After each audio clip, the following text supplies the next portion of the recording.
Sunil. I'm a recovering addict and an alcoholic. I started doing drugs initially in the year 69-70 in my first year of college. I was put into a faculty where I was not interested in by my dad.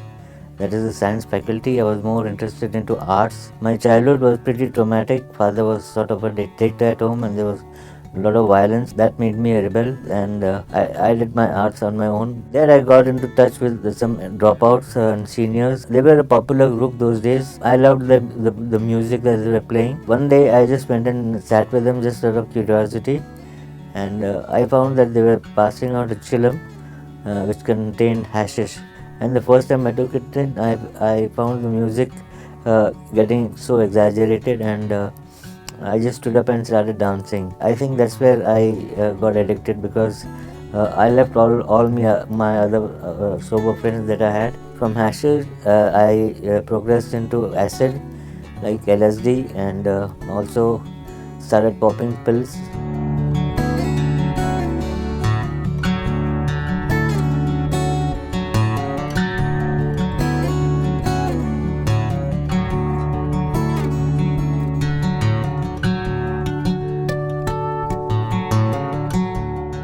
In 82 I got married and in 84 I went abroad, and when I came back from abroad back to Bombay, I got back both into drugs and alcohol. In 89 I was thrown out of my home by dad and I was on the streets, and whenever I was broke I would take up a job and then come back on the footpath and stay on the railway platforms, or most of the times I would get my food or my scraps from the garbage bins. I remember a particular incident where I was in a hospital where a mother was sitting and there was a 2 or 3 year old child on her lap with a packet of biscuits, and there were crumbs falling down and I was just waiting for them to get up and go so I could pick up the crumbs.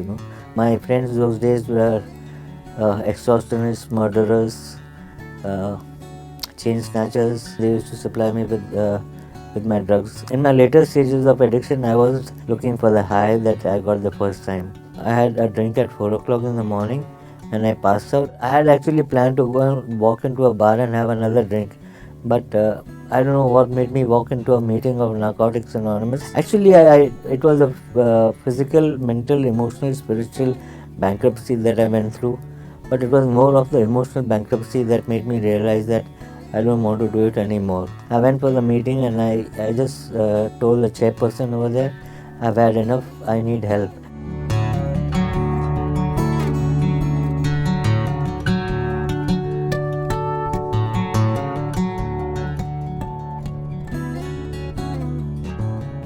I've forgiven myself for what I've done, but as far as my family is concerned, okay, they've all abandoned me. I haven't seen my wife's or my son's face for the past 23 years. I do get thoughts of using, but then it's not a desire or it's not a craving and it's not an obsession. As of now, materialistically, I'm zero, but as far as my recovery and a bit of spirituality, I feel I'm quite rich.